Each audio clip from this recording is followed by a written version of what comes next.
I'm Mark Hedrick I'm a nutrient management specialist with the West Virginia Department of Agriculture. I'll talk to you a little bit about the nutrient management certification program in West Virginia. The legislative rules for nutrient management were enacted in July 1 of 2012. This was to provide consistency in the way nutrient management plans were developed in West Virginia. The West Virginia Department of Agriculture was given the responsibility to certify plan writers to write nutrient management plans. What is a nutrient management plan? Nutrient management plan indicates how essential primary nutrients such as nitrogen, phosphorus, and potassium are to be annually managed on farm fields for crop and forage production and for water quality. The recommendations to farmers are based on expected crop yields, existing nutrient levels in the soil, organic residuals from previous manure applications, and also residual nitrogen from legumes. The plan provides nutrient recommendations using commercial fertilizer and/or organic nutrient sources such as manure or biosolids. The plan also addresses timing and application and placement of these nutrients, who can become or who typically becomes a certified planner. Usually state and federal agency employees who develop conservation and nutrient management plans, private contractors working as technical service providers for these agencies, and also crop consultants for retail seed and fertilizer dealers. Nutrient management certification requirements. To become certified, an individual has to complete an application form from the West Virginia Department of Agriculture. Also receive a passing score on the West Virginia Nutrient Management exam. And thirdly, the individual has to have proof of meeting one of the following requirements. Must have a baccalaureate degree in agriculture or natural resources related field and 3 years of practical experience working with farmers, or a 2-year associate's degree in agriculture or natural resources in an agriculture related field, and 3 years of practical experience, or an unrelated college degree or no degree in 5 years of nutrient management practical experience. The nutrient management exam is offered the first Friday of February every year by code. It also may be offered a second exam in the fall of the year at the discretion of the Department of Agriculture. Recertification requirements. Once your certification has been obtained, every 2 years it's required to submit an annual activity report. Also must complete 12 hours of continuing education, workshops, or other trainings that have been approved by the department. If you have interest in the West Virginia Nutrient Management Program, you can contact me, Mark Hedrick, at the West Virginia Department of Agriculture. Right now, the West Virginia Department of Agriculture offers free nutrient management planning for farmers in the Chesapeake Bay area. If you live outside the area, there are other agencies and state agencies and federal agencies that you can reach out to that can help you out with this process. Hi, my name is Shawna McGuinness, and I'm going to go over how to collect a soil sample. So first step is you want to gather your tools. A soil probe is preferred, but you can use a clean shovel or a spade. You want a clean plastic bucket because metal can contaminate your sample. You want a paper or plastic bag, something to contain the sample. We usually use a small sandwich bag, that'll do. A permanent marker to label your bag, and then the next one is optional, but it's very helpful, is a field map. You can use aerial imagery, soil survey maps, or you can call your FSA office and they should be able to provide you with a map of your property. Step 2 is you want to establish your field boundaries and sampling units. Why does this matter? Well, a field may look uniform, but soil type, slope, drainage, and crop history can vary. Dividing your land into logical sampling units helps you get more accurate results. Some general guidelines are to sample up to 20 acres if the area is uniform. You want to mark off any problem areas like wet spots or low yielding areas and sample them separately. And then what if you have a very large field? So for example, a cornfield, a 100-acre cornfield. What you want to do is, instead of sampling that all as one, is you want to divide that into 5 zones of 20 acres. Base that on soil texture, crop or fertility history, slope drainage, or yield or problem areas. Let's look at some areas to avoid when sampling. So these spots are going to throw off your results because they do not represent the whole field. Manure piles, fertilizer bands, dead furrows, fence lines, gates. Stay away from road lines in high traffic areas. And then also fields that border streams or rivers or contain ponds. You want to stay at least 100 feet away from those areas. Stick to the main productive areas. Moving on to step 3, you want to plan your sampling pattern. There's a couple different ones that you can choose from. The first one is zigzag or W pattern, which is the one that we use, and it's the most common one. You're going to walk the field in a zigzag pattern, stopping at regular intervals. It's best for fields that are pretty uniform in soil type. You want to collect at least 15 to 20 cores per field, up to 20 acres. The next pattern is grid sampling pattern, and this is where you divide the field into a grid of equal size patterns, often 1 acre to 2.5 acres wide. You want to take a sample from the center of each of those grids, and this is best for precision agriculture or fields with variable units or soils. More samples is going to equal a more detailed fertility map. And then the last one is zone sampling, and this is where you're going to divide your field into zones based on soil type, yield history, or management practices. Each zone is sampled as its own unit, and this is best for fields with distinct problem areas or management differences. After all that, we're finally able to take our first core. So you want to insert your probe straight into the ground. Now for corn or grain fields, a depth of 6 to 8 inches is recommended. For hay or pasture fields, you're going to want to go to a depth of around 4 inches. You want to remove the probe straight out of the ground and place the core into your clean bucket. If you're using a shovel or a spade, you want to dig a V-shaped hole and then slice off a thin section of that and trim it to the correct depth. You repeat this process throughout the entire field. Remember to get at least 15 to 20 cores per field, and it's important to maintain consistent sampling practices. So once all the cores or the samples are in the bucket, you want to break up the clumps and mix thoroughly, remove any rocks or plant matter. This ensures that your sample represents the soil conditions in the field. Use the mixed soil to fill the sample bag and label the bag with your name or the farm name and the field name or field number. So after that, you want to fill out your soil submission form and send it to the lab as soon as possible. If it's going to be more than a couple days, you want to let the sample air dry to prevent changes in nutrient level. Drying locks in the soil's nutrient status and prevents changes before analysis. Do not use heat. This can cause nutrients levels to change, and it will lead to inaccurate results.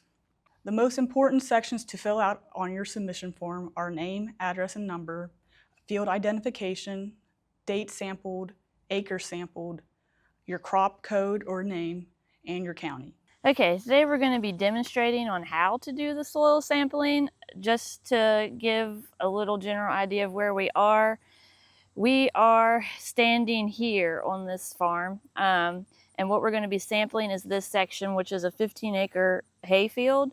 We're going to be doing a zigzag pattern on field 1, which is a 15-acre hay field, and we'll be going along here. The tree line here is also a creek, and up along here is a compaction zone that we'll be avoiding, and There's a knoll here that you can't see, but that's why it's divided here. And that is a separate field, and that compaction zone would be away from the river as well. So, but we're just doing field 1 in the W zigzag pattern.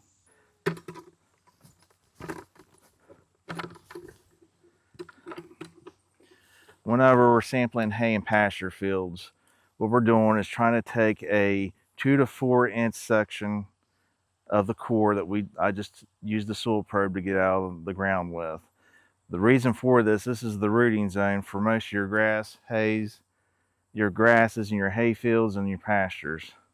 So you want to take the sample from the area where the nutrients are being taken up from.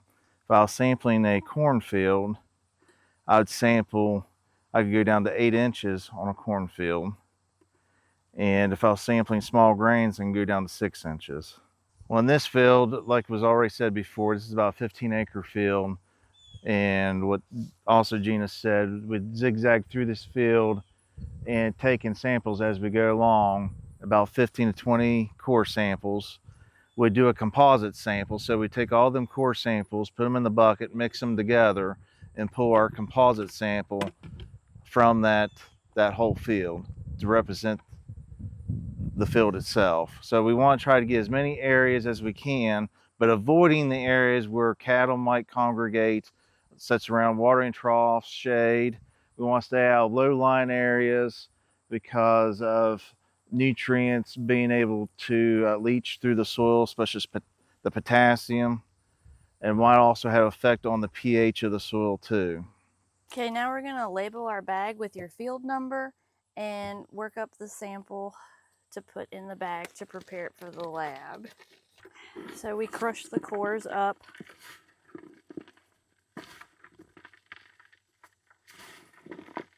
Remove any rocks or big debris, and then it will go in your labeled bag.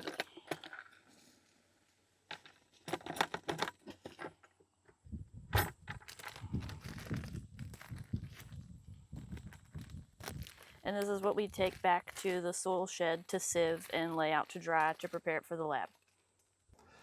This is our soil processing building. This is where we take in our samples after we got them out in the field. And we lay the samples out on the plates and we dry them out on our shelves here.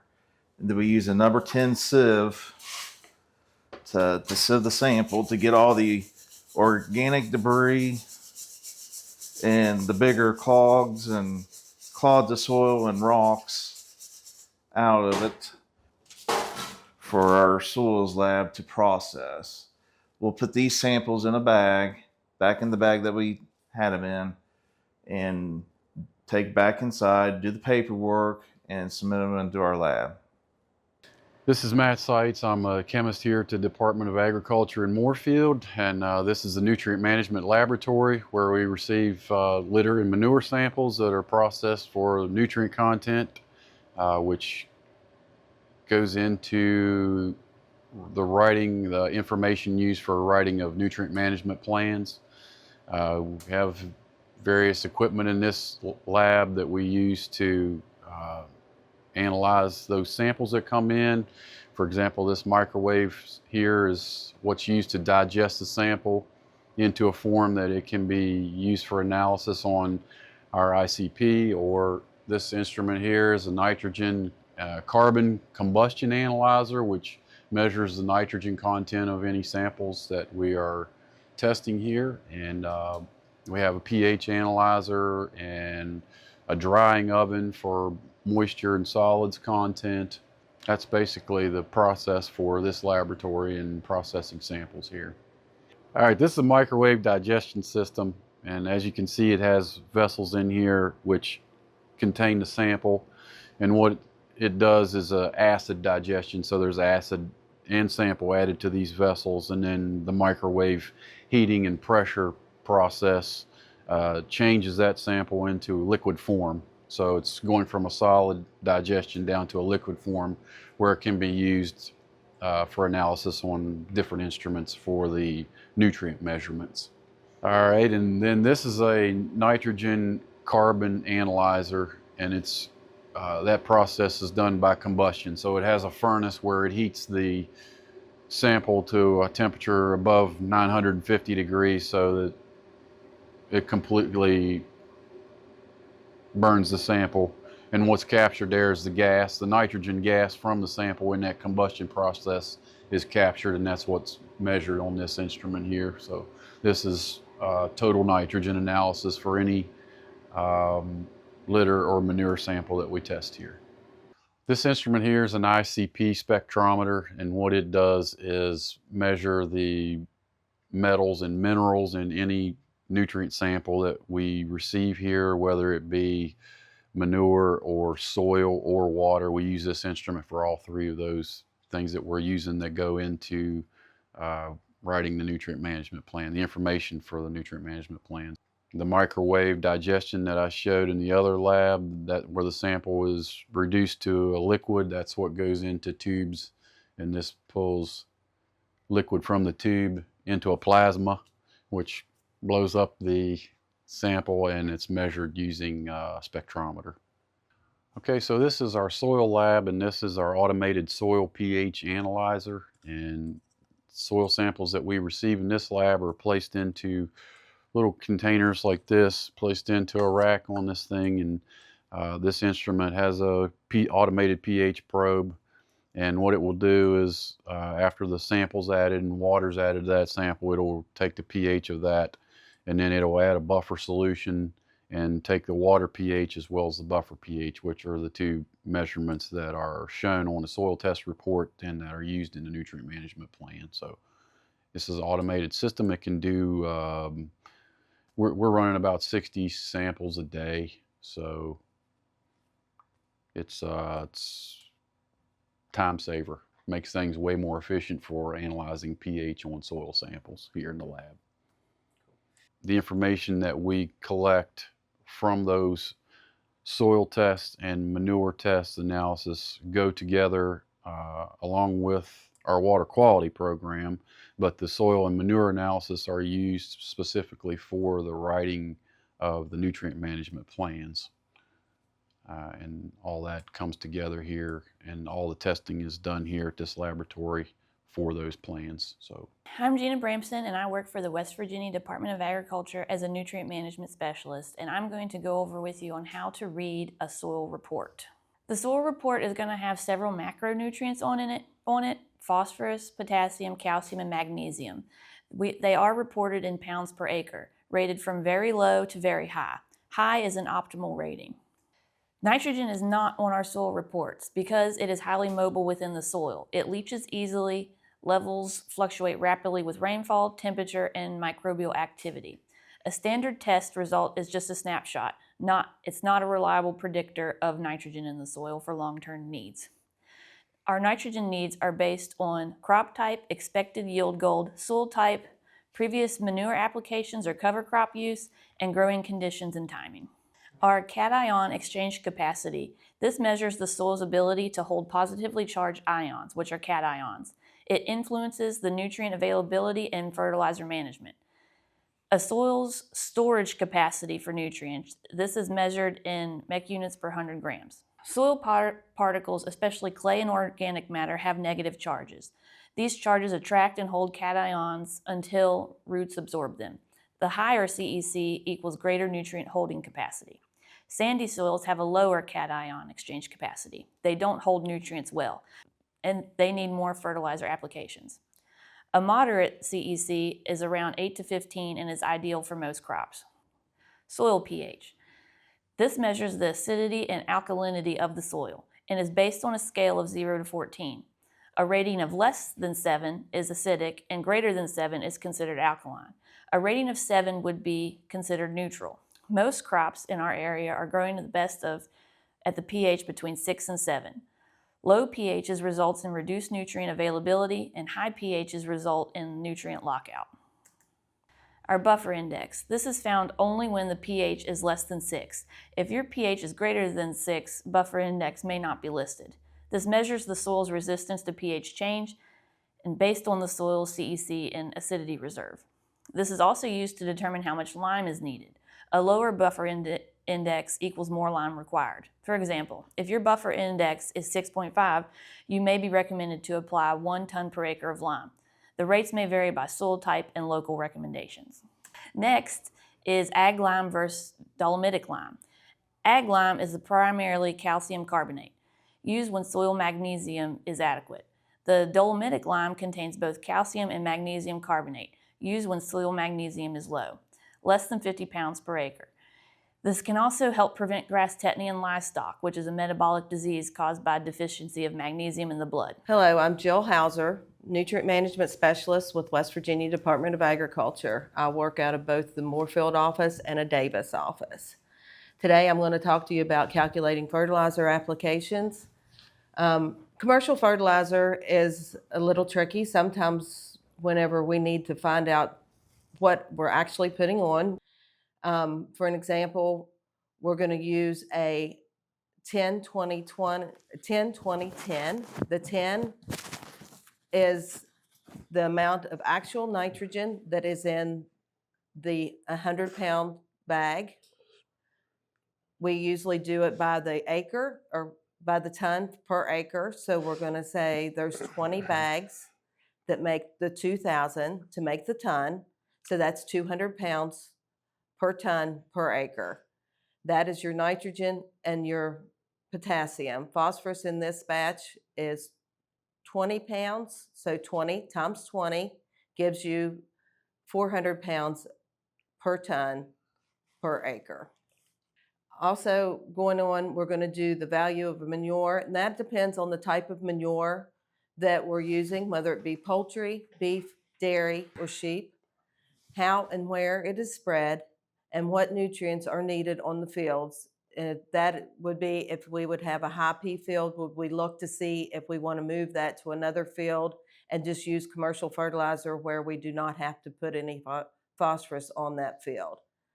And down here we're going to show that an example of what a beef manure sample would look like. Your ammonium nitrogen is what is actually available, and that's 1.4 pounds per ton. Organic nitrogen is what is in the actual sample, and that is 12.9 pounds per ton.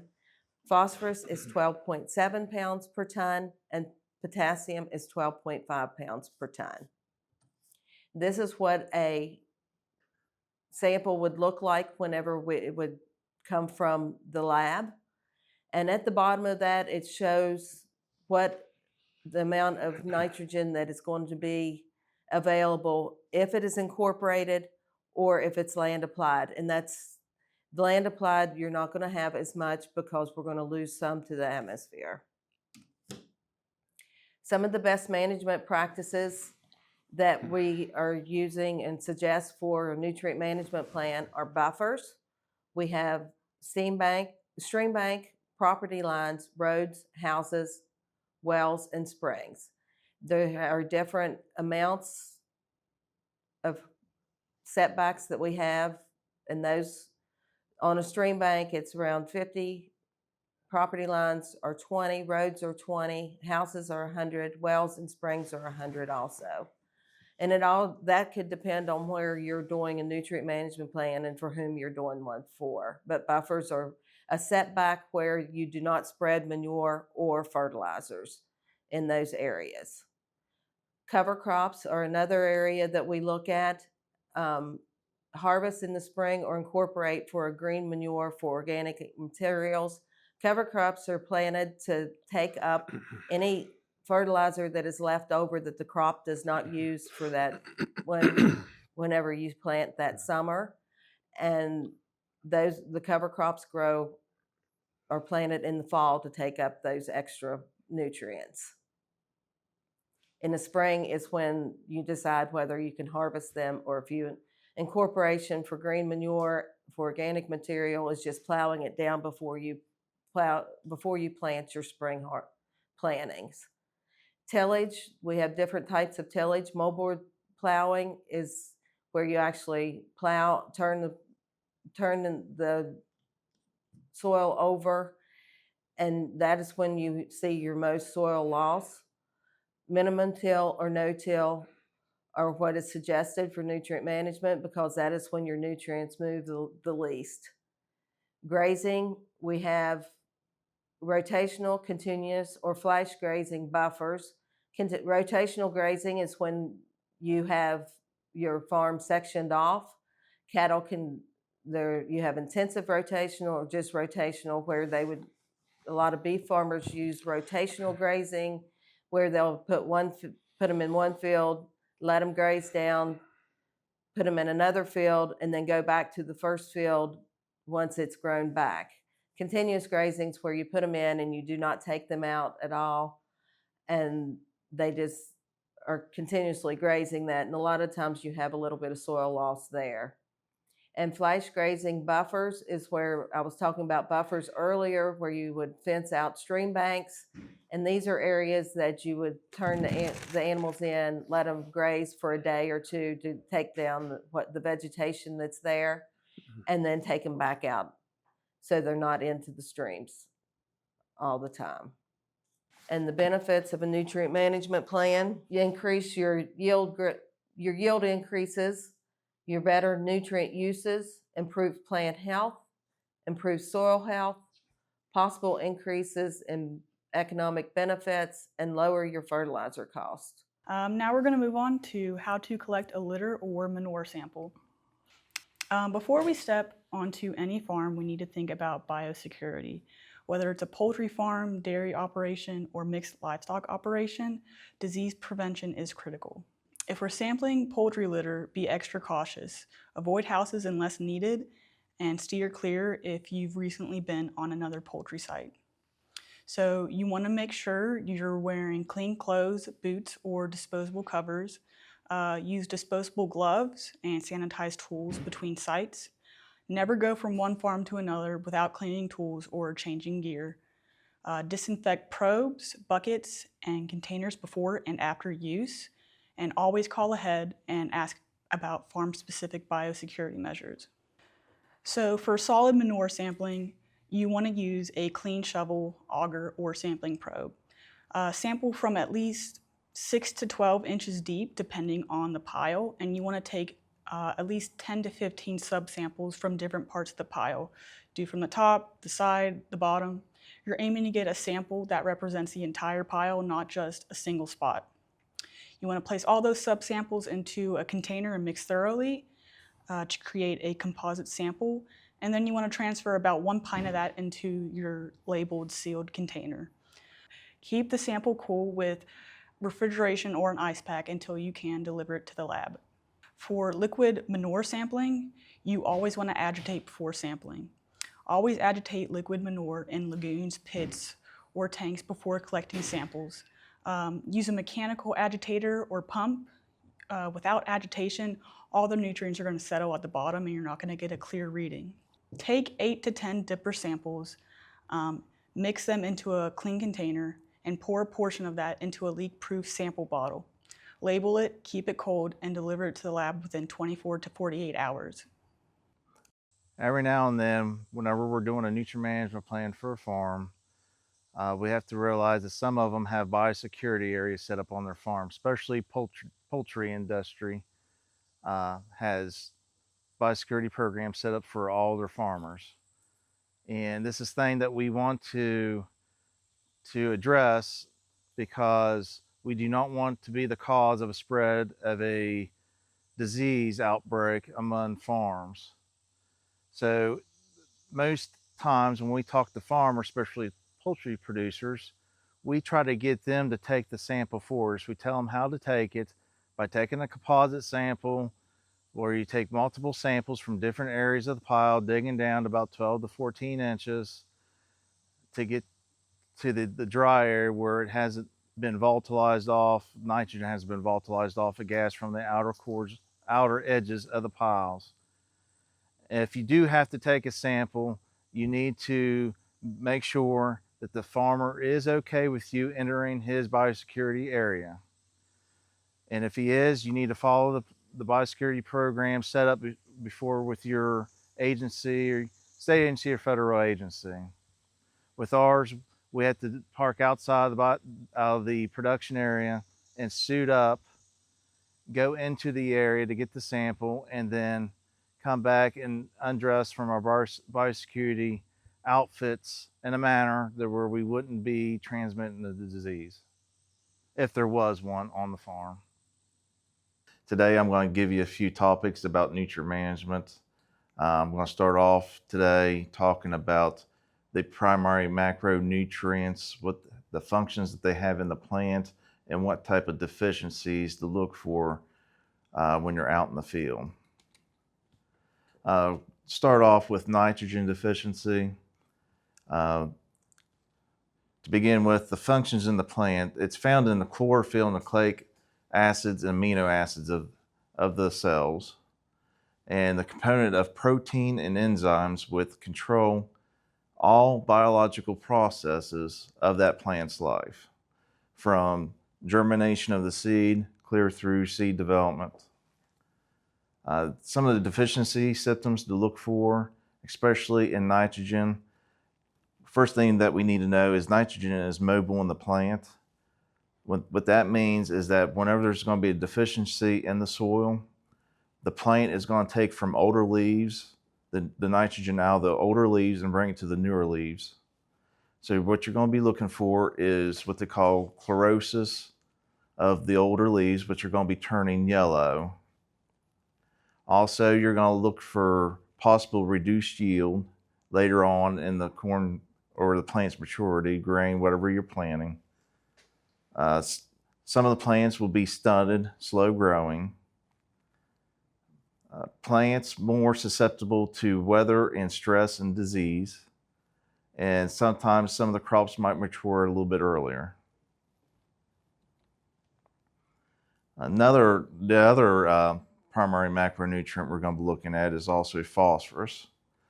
Also, it is mobile in the plant too. Some of the functions it has in the plant is typically concentrated in the seeds of many plants as phyton. It's important for the plant development, including development of a healthy root system, normal seed development, uniform crop maturation, photosynthesis, respiration, cell division, and other processes. Essential component of adrenotriphosphate, ATP, which is the energy of the cell, is essential component of DNA, RNA, and phospholipids, which play critical roles in the cell membranes. The things that you need to look for phosphorus deficiency is a purple to red coloring in the older leaves first, because again, like I said, it's mobile in the plant. It's bringing that nutrient up to the newer portions of the plant. It can cause poor root development, so you'll need to pull the plants out and look at the root systems. It can cause and it's very difficult to actually see it out in the field. Most of the time you don't see it until later in the fall, when usually your yields have already been affected. Another thing to know with these nutrients, even though I'm talking about deficiency symptoms, they can also cause other issues with other macro and micronutrients. If you ever have a large abundance of phosphorus in the soil, it can also cause a zinc deficiency with legumes. The last primary macronutrient is potassium. And its functions in the plant is that it forms an ionic form in the cell. So it's usually in a liquid, in the ionic form. It's not actually into the structures itself. It's responsible for regulation of water usage, disease resistance, and stem strength. It is involved in photosynthesis, drought tolerance, improved winter hardiness, protein synthesis, and is linked to improvement of overall crop quality. Again, with all the other two macronutrients that we talked about, it's also mobile in the plant. So you're going to be looking at the older leaves first for the deficiency symptoms. What it does, it causes a scorching effect along the leaf margins of the leaf, where actually it looks like it's gotten burnt. It's got some chlorosis going along those edges too. Deficient plants grow slowly and have poorly developed root systems. Weak stalks, lodging is common. Again, if we look at this, we have to make sure, is it potassium deficiency, phosphorus deficiency, because both of them cause poorly root development. But other micronutrients and other macros can cause the same issues too. So trying to diagnose some of these nutrient deficiencies is quite hard. Plants possess a low resistance to disease, and most common on acid sandy soils and soils that have received applications of calcium and or magnesium. Another thing I want to talk about, like I talked about phosphorus and zinc, large amounts of potassium can cause deficiencies with magnesium and manganese in the plant too. Next, I'd like to talk about nutrient impacts to water quality. One of the major things that nutrients have an impact on is what we call eutrophication. This has been a common problem, especially in our area, West Virginia, with the Chesapeake Bay. But if you're on the other side of West Virginia, it'll be the Gulf of America, the hypoxic issues down there. Eutrophication is excess of nutrients that enter into lakes and other bodies of water, which cause a dense growth of plant life, especially algae, and death of animals, life form, death of organisms, and the lack of oxygen, which is called the hypoxia. The two main nutrients that we look at that deals with eutrophication is nitrogen and phosphorus.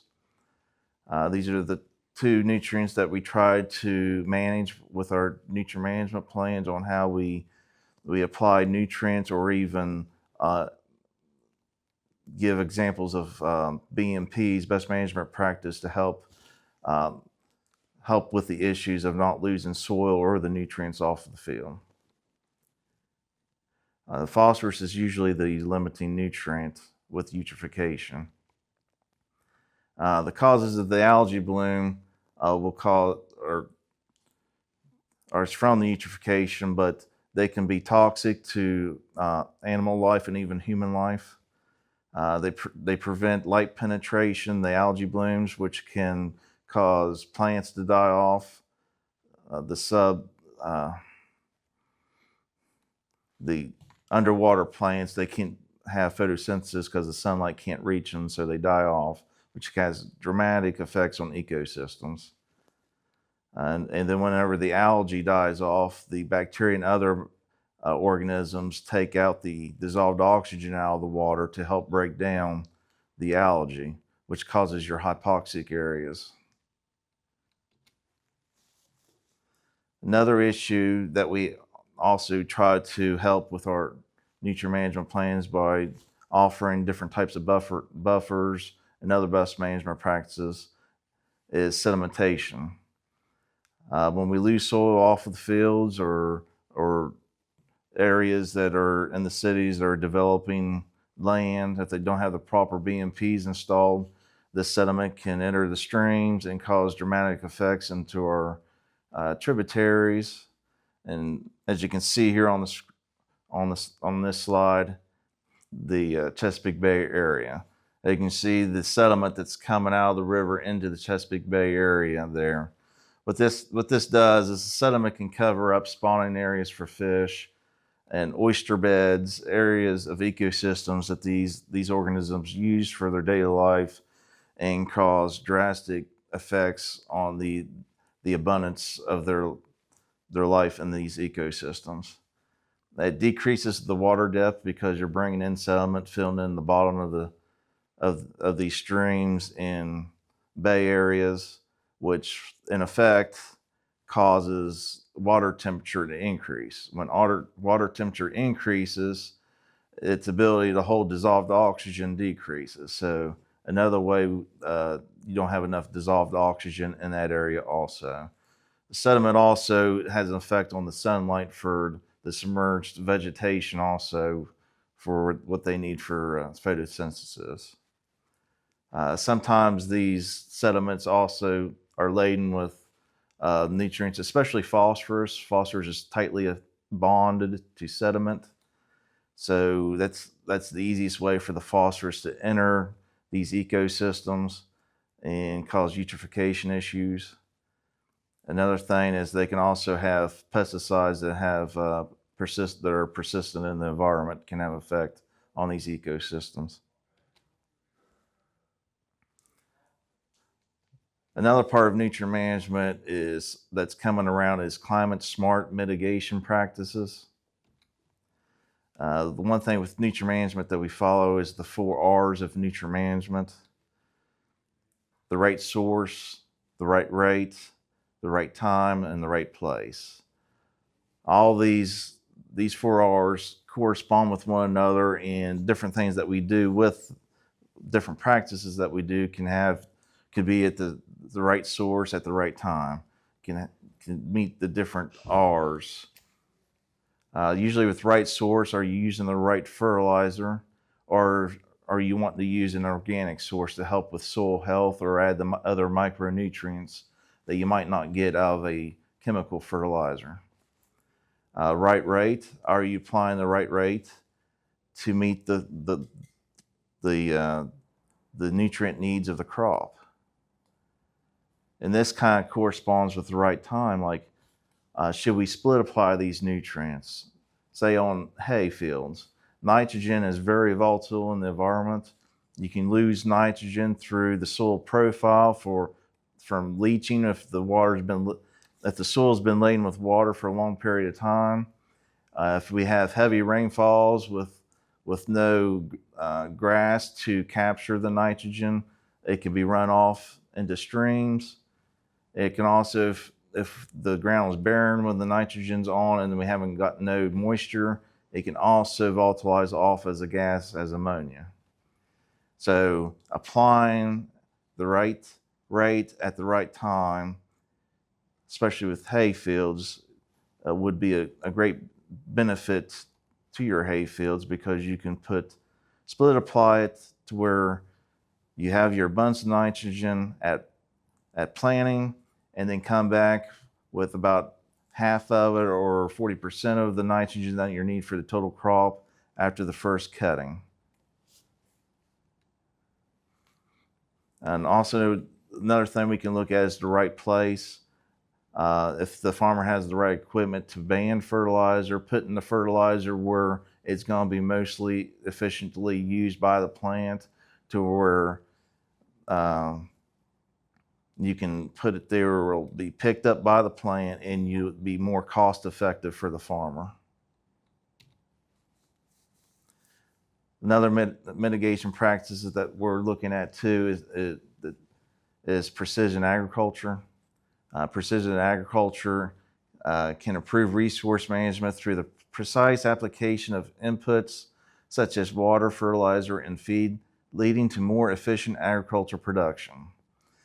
Some of these different things that can be considered precision agriculture is the usage of geographical positioning systems, geographical information systems, auto steer, wireless telematics, being able to hook up all your equipment to a wireless system, variable rate technology. This is where through grid sampling, you can set up a grid map to show different levels of nutrient needs in the field, and you can set up your application equipment to put down the precise amount of nutrients in those different areas, so you can be more cost effective and not wasting putting fertilizer down that could be lost in the environment. Artificial intelligence, remote sensing is becoming another popular thing with drones, being able to fly a drone over a field to spread fertilizer, or even use herbicides and insecticides to spray weeds, and even looking for crop damage from pests. Data collection and analysis is being used, and yield monitors is also being used for precision agriculture. Some new emerging technologies that's coming up is remote sensing platforms. Again, I talked about the drones going over the ground and looking for areas of pests or weeds popping up and being able to spray for them. In-ground sensors, being able to put in these sensors that monitor soil moisture to know when they need to turn on their watering systems for their crops. Targeted spray systems. This is use of machine learning to precisely spray in a specific spot. And automated mechanical weeders. Again, using drones to go down through rows to cut the weeds mechanically. This is more popular in the organic production. I hope these talks have been beneficial for you in explaining and a better knowledge of an intro into nutrient management. With my talk earlier, I talked about eutrophication and trying to use best management practices to manage the nutrients coming off of fields that are getting land applied. With these fields here, they mostly get poultry litter applied to them, which is one of pretty high concern because of the amount of phosphorus that's in the poultry litter. You need the nitrogen out of the poultry litter, but you don't need all the phosphorus. Usually a ton of hay takes about 40 pounds of nitrogen, 40 to 60 pounds of nitrogen per 1 ton yield, where it only needs about 15 pounds of phosphorus per a ton yield. So when you got a nutrient source, an organic source that's heavy laden with phosphorus instead of nitrogen, then you need to really put in best management practices to help control these nutrients. And as you can see on this field, they're maintaining, well, when they cut their hay, they maintain at least a 3-inch height on the grass, which in normal stances, if this was a steeper slope field, that would help catch nutrient runoff coming off of the fields during storm runoff events. But the thing that this field does have is it has a riparian buffer. This is a buffer strip along the south branch of the Potomac, which eventually leads to the Chesapeake Bay. This helps capture any excess nutrients that might leave the top of the soil through runoff. The vegetation captures those nutrients before it can reach the water, which eventually goes to the bay, which can cause eutrophication down there, but also can cause eutrophication or algae blooms in this area up here too. Another thing with the vegetation on the field here, having a healthy vegetation through following your nutrient management plan to supplying the right nutrients and everything will create cover for the field and also have a good root system. So whenever we do have heavy rainfall events and runoff, the sediment in this field will be captured by the vegetation or held still by the root systems, especially in particular with one of the most limiting nutrients with eutrophication, which is phosphorus. Phosphorus is bonded to soil particles that have through their high cation exchange capacity. So it's very hard to pull phosphorus away from soil. And that's why if we can manage the soil in the field by maintaining it there, with a hay field, maintaining a healthy stand of grass with a good root system, maintaining a proper height at all times, and especially during rainfall events on slope fields, that we can prevent the soil from reaching water sources that could end up causing the algae blooms and other issues that we have with the eutrophication. If you're a state agency personnel or even a farmer that's wanting to look into getting your nutrient management certification, you can contact us here with the West Virginia Department of Agriculture, and we'll get you in line and everything that you need to know to take and what qualifications that you need to get the certification. This virtual pasture walk is brought to you by the West Virginia Conservation Agency, funded through the NRCS Grazing Lands Conservation Initiative. For similar content, please visit grazingprofessionals.us.